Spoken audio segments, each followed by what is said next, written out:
sorry, mess around with my mine. That's better. So background position for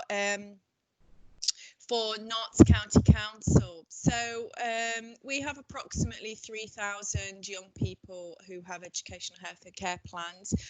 We're geographically spread quite away, and sitting in the middle of our region is Notts City, which are obviously a separate local authority, and they kind of sit in the middle, and we actually encompass around them. So it's quite an interesting geographical setup. In December 2019, there were 600 outstanding annual reviews, which were dated back to around July 2019. Obviously, the senior leadership recognised that this was a concern and an issue, and various things happened in which an annual review team was created. And we were brought in really as a parachute team to deal with this backlog of annual reviews, and so this team is obviously myself as the senior, a service organizer who does a lot of the direct liaising with schools, 3 specific plan writers for annual reviews, and 2 business support staff who are purely dedicated to managing the in and out of the annual review. Just perhaps like others may or may not have different experiences in the local authority, but don't operate an allocated caseworker model. So work tends to be allocated as and when it comes in to caseworkers, depending on their current caseload, perhaps sometimes their expertise in particular areas. And so we don't hold cases. So once a case has been kind of dealt with, if you like, it goes back into hopefully a dormant pot. So it is a slightly different way of working than other local authorities that I've worked in, and I think it certainly has its pros and cons. If we just fast forward to March 2020, kind of just before COVID hit, but we managed to clear that backlog with this little team. We had less than 80 of those 2019 reviews outstanding still, and the other purpose of this parachuted team was not just to kind of clear the backlog, but at the same time to make sure that from January 2020 onwards, any reviews that were due and that were received in were processed on time, and we put those strategic plans in place to make sure that backlog situation wasn't going to occur again. So just prior to COVID, we were actually in a really, really good position where we were managing to not only dealt with that backlog, but once reviews were hitting us from our schools and colleges, etc., we were actually able to process those and get those proposed amended out within 4 weeks. So we felt like we turned this huge corner and we'd got this great system going. And then came COVID-19, which obviously threw a curveball at all of us. So a sort of first question for people, really. So please feel free to pop in the chat. Please feel free to unmute yourself and give us some discussion. So really, at the beginning of lockdown and the beginning of the sort of when the schools were shut, what questions and concerns did you come across from schools, from health professionals, from parents about the review process and the situation? So, and anyone like to contribute?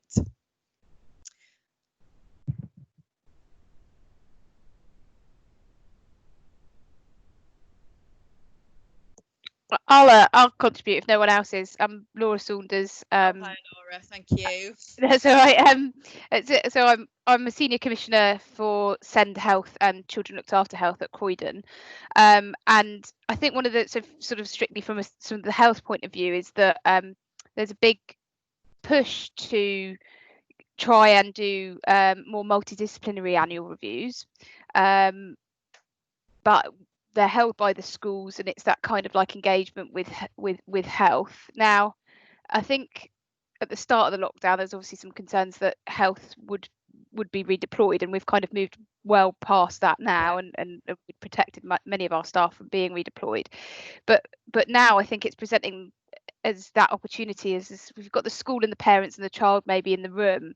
How do we bring in health on using the virtual mechanisms, which may or may not overcome some of the challenges that we've got with timing? But there's still this in the system, this challenge around particularly schools thinking, I'd much rather the therapists or the health leads spend their time delivering sessions than being engaged with annual reviews.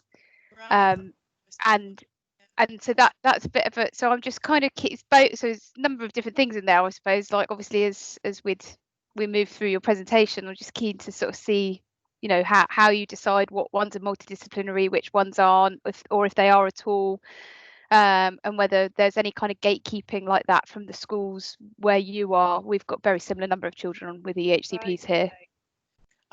I would say that, I mean, I'm sure, you know, lots of local authorities, we're kind of delegating the responsibility, if you like, to schools a lot of the time to do that organisation of those reviews. And we do send out a pack of information to the school, and they should be inviting all of those professionals that are involved with that young person 6 weeks prior to that meeting. And certainly what we found pre kind of COVID was that often health professionals were incredibly busy and couldn't necessarily contribute their time because they were out doing the day job, and we'd get hit and miss of reports coming back. But we've just had a quite a similar discussion in the first workshop, really, because what some health professionals were saying, that they've actually found that they're being able to contribute more because the reviews have been held online, and I suppose that they haven't necessarily been redeployed, but they haven't been doing as much face-to-face work with young people, so perhaps they've had a little bit of a gained time, if you like, to contribute a little bit more. But it is also something, again, in the first workshop that came up, about somehow being better at local authorities as well, informing health professionals when reviews are due, so that they've got a better understanding and can plan.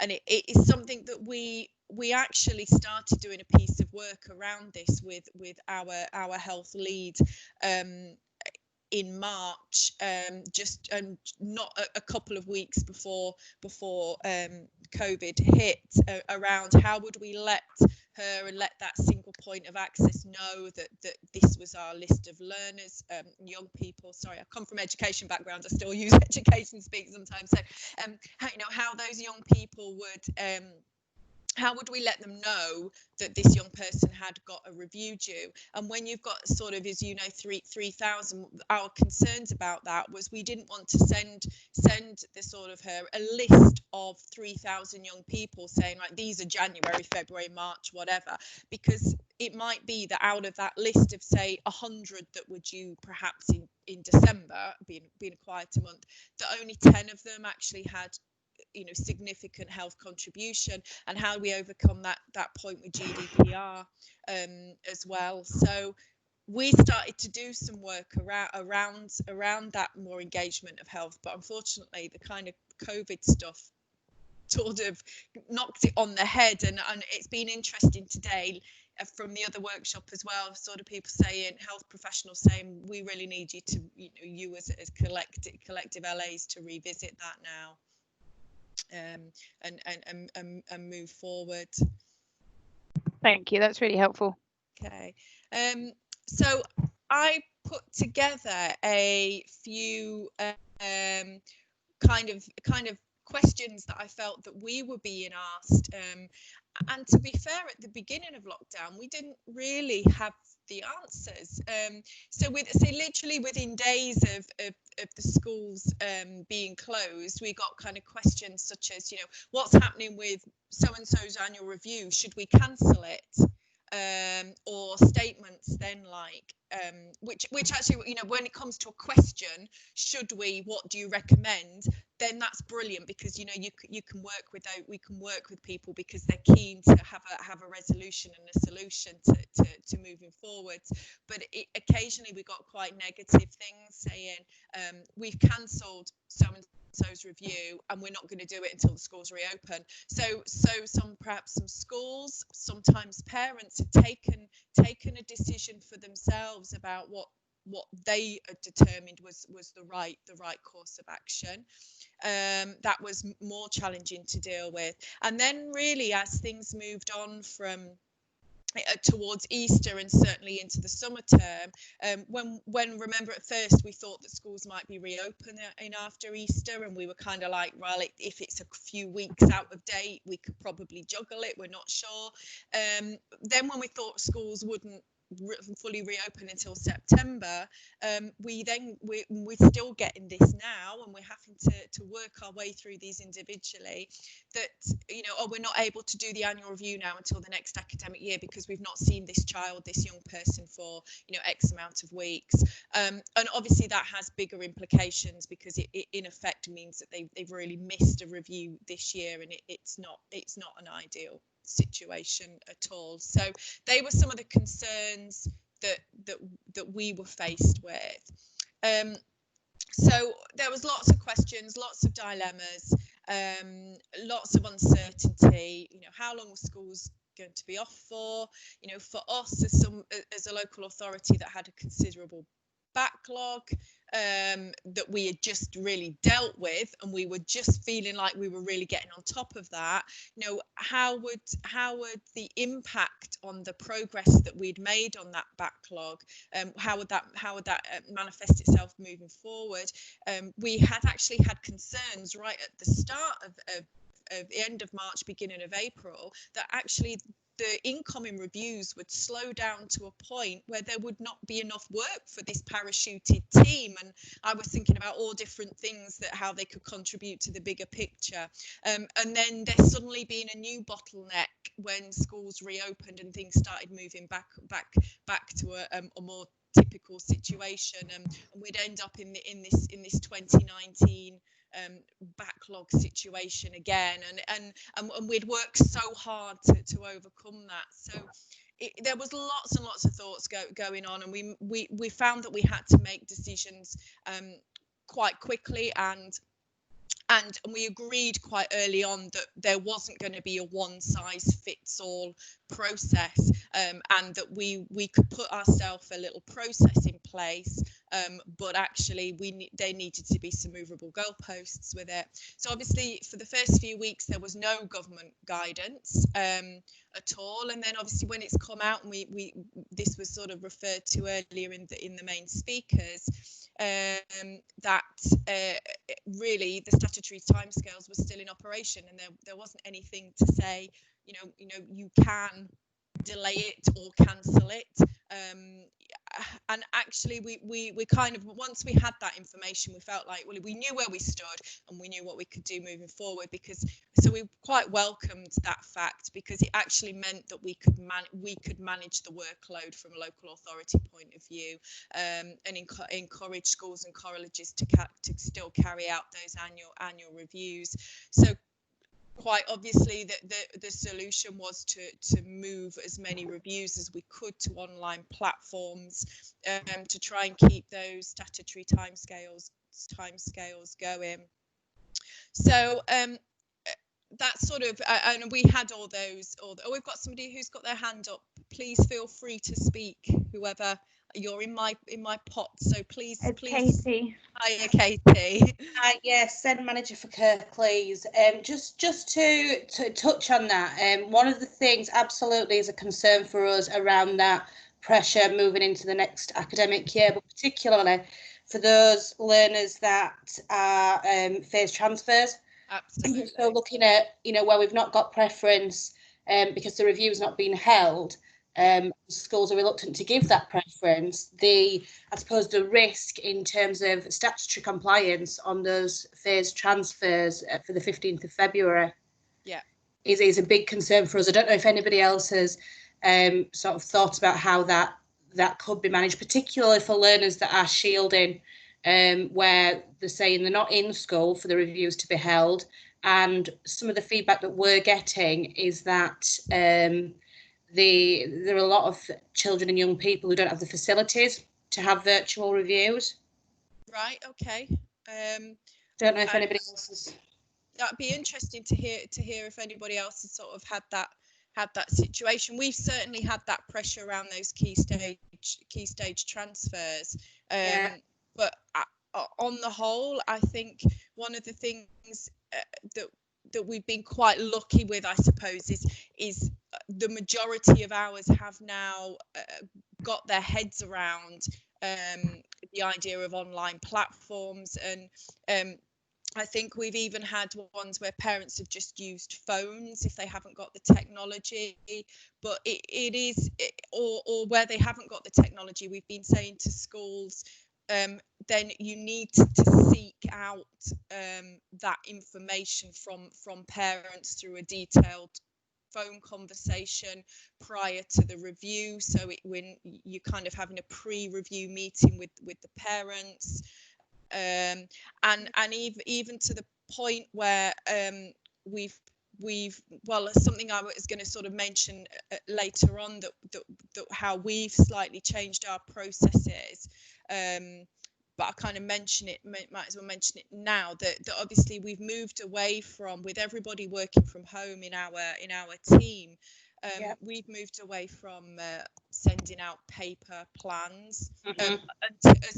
Occasionally we will, but one of the things that we decided to do is we've put like a little script, a little kind of checklist where the plan writers, when they select or they're allocated a piece of work to do, they review that very quickly, but they then just to give themselves a bit of background, but they actually ring the parent prior to the review, to them processing that review, to explain the guidelines and the practice to them again, and we can glean quite a lot from that as to whether the parent felt that they were able to contribute to the review, and the young person as much as they would have liked to. We've done a little bit of flexibility post proposed amended going out as well, in terms of perhaps saying you can have a little bit longer, or on the majority basis, I would always say we're not going to send out a second proposed amended, but on occasions we've had, the process has had to be a little bit more backwards and forwards until it's right. It is really tricky, isn't it, in that respect. Have you had quite a lot of parents that haven't been able to access sort of technology? Not particularly feedback from parents, interestingly enough. It's more of a reluctance really from schools, given some of the additional pressures. It's been no mean feat really to try and get them, some schools, on board with doing it virtually. And I think like you've said, it's new to all of us, but getting that buy-in and that shift to that online virtual review, we've really struggled with some of our schools.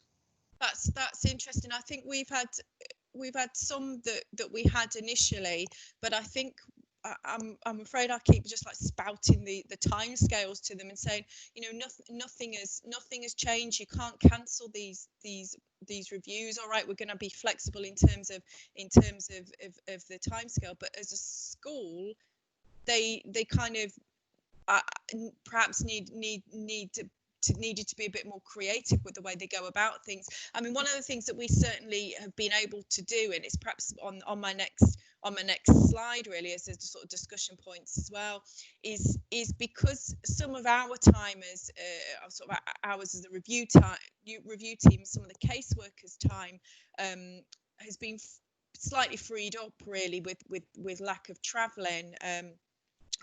We're quite a big local authority in terms of geographic region, so you could be at one end of the county to the other. You know, it's quite a commitment to your time, is to actually try and attend more reviews, and you know, ourselves. And we found that if the school is struggling, we've offered to attend where we possibly can, and they've been a little bit easier about that, because they haven't felt as isolated, you know, sat in their dining rooms or wherever without that support. So in fact, I did one yesterday, and obviously as a local authority, you don't contribute too much in terms of your thoughts, and you know, you're just steering towards the code of practice, but they feel a bit more supported.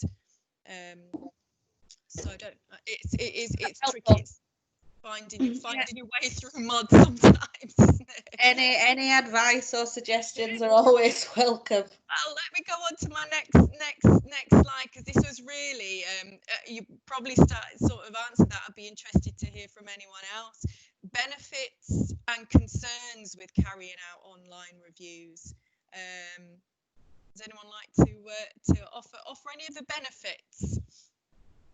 You can do it in chat or speak up.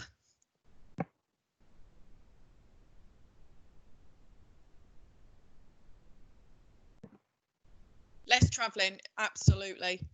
Yep, I think that's been great. I don't know how anyone else feels about working from home. I personally quite like it, because I like to go and put my washing out in the at lunchtime. Multi-agency, much more possible. Yeah, interesting enough, that's something that came up in the first workshop about that ability to pull on board more of the professionals that are involved with that young person.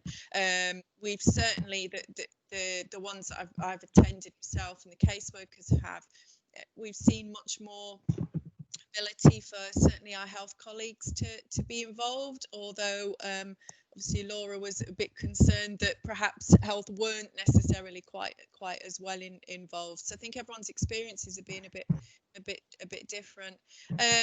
Obviously some of the concerns, what we've just said about technology, about using technology and the access to that in certain areas. We've just tried to find very creative ways around that with parents. I mean, I've just found out today that now apparently the Zoom platform is actually quite there's security and encryption on that now, and because when we started, we actually looked at that platform, was told it wasn't a great platform because of security, but actually it's quite an easy platform for people to download an app on a phone if they haven't got a computer. So that might be a worthwhile tip for people if they think that platform might be a better one. Simon's saying some indications that family feel more comfortable in reviews sitting at home. Absolutely, and we've done some reviews where the family have got their phone or their laptop or computer, and they've sat on the settee, and they've all been through that one platform.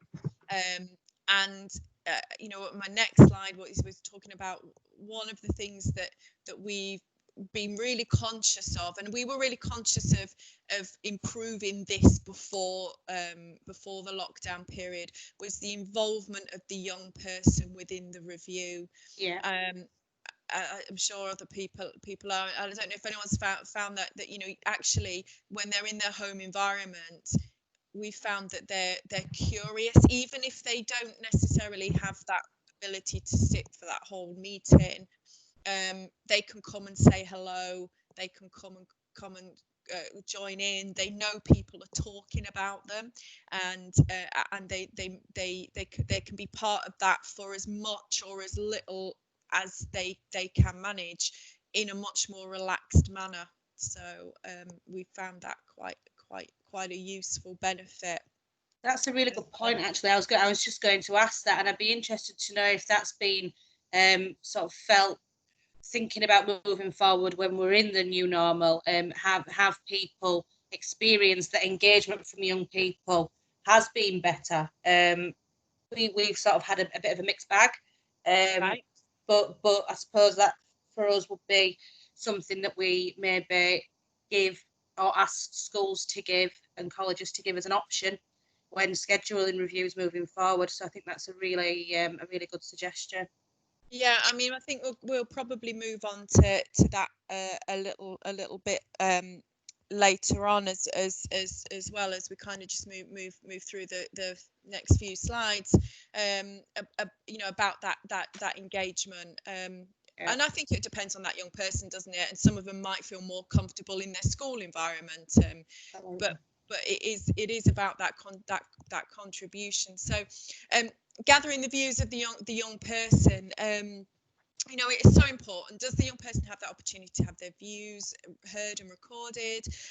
Of course, it's an opportunity if we can involve that young person. Thanks, Philippa. That it's an opportunity to celebrate their achievements, especially at this time where we've heard earlier today about the percentage of people that are worried about young people's mental health. So, you know, any given opportunity to celebrate achievements is really important. I've just put a link on the bottom of this slide. One of our young people, she didn't like the form that we used. She felt that it was kind of a bit adult centric, and she actually decided to write her own guide to help others. She sent it to the Council for Disabled Children, and you know, hopes that other young people might find it a useful tool to use it. And we've tried to encourage schools as well to, you know, we've sent this out in our pack to sort of say, could they do this maybe as some review work with the young person, and perhaps set it as some homework with some parental support, or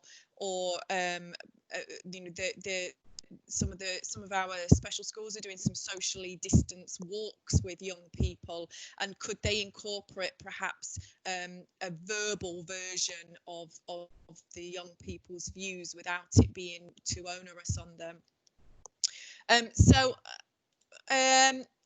really we've just got, I would say we've got 7 or 8 minutes left now, but just some thoughts, and Katie were just saying about your thoughts there really fitted into my thoughts in this last little bit.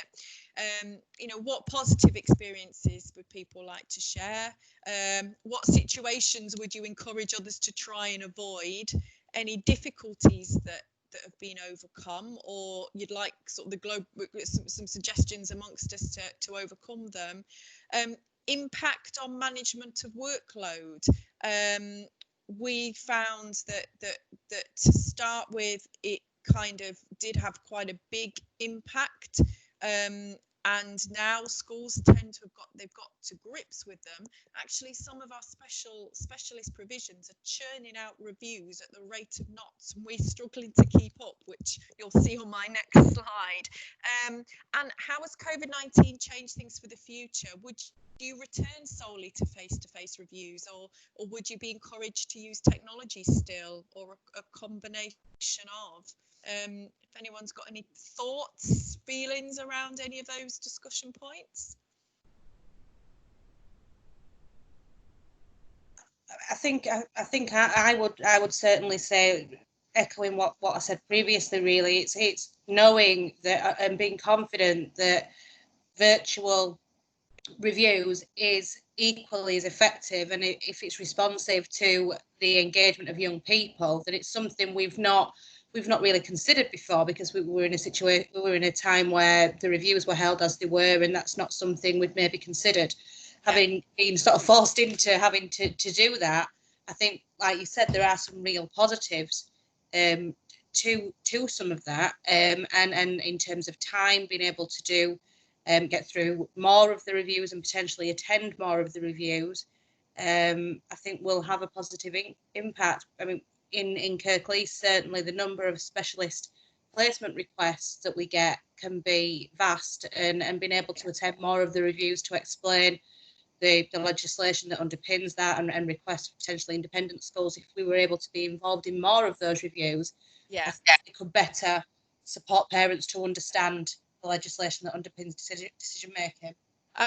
Absolutely, and I think that that's something that we've said in Knots just generally, and I think there's something around perhaps our caseworking model as well there that may or may not be up for some other people's discussion, but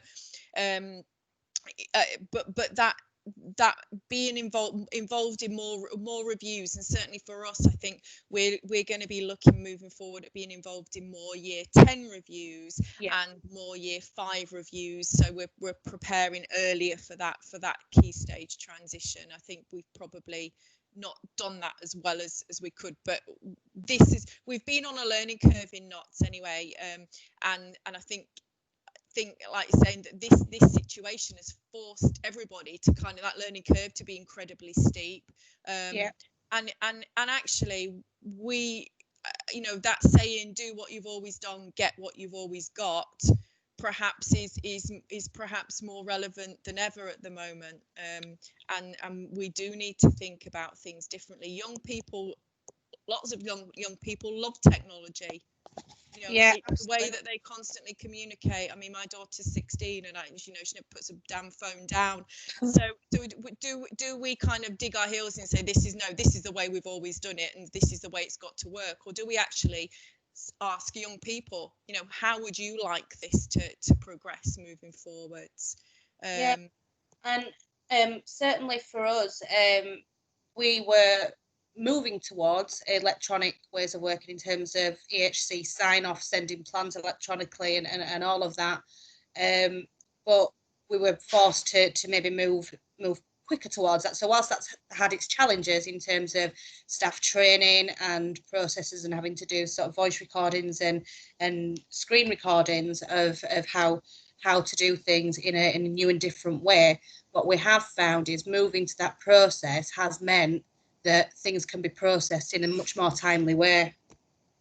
Absolutely. I would agree, and things seem to be fresher when you've done it. You feel like as soon as I've if you've been involved in that meeting and that you've got further actions, you're not the one, you're not having to get back in your car, are you, and drive somewhere else, and by that time your phone's rung, and you actually, I don't know if it helps, sometimes think it helps with a little bit more focus. So just my last couple of slides, as I realise we're kind of cruising towards the end, but thank you for those contributions. So our current position as of now is actually we've still managed to work through that backlog. We had 80 left at March, so we have managed to clear that, because we did have that couple of weeks of slowing down, if you like. We have found that approximately 50% of the reviews that were due to be completed since March, so March, April, May, probably April, May, June, May, three months really, have been completed on time. So it is only 50% of reviews have been done in the required time. But what's difficult is that I don't have the data from previous years to actually compare that to. Obviously, as a parachuted in sort of consultant and team, it's difficult to sometimes really get that, and I don't think it was ever really asked before.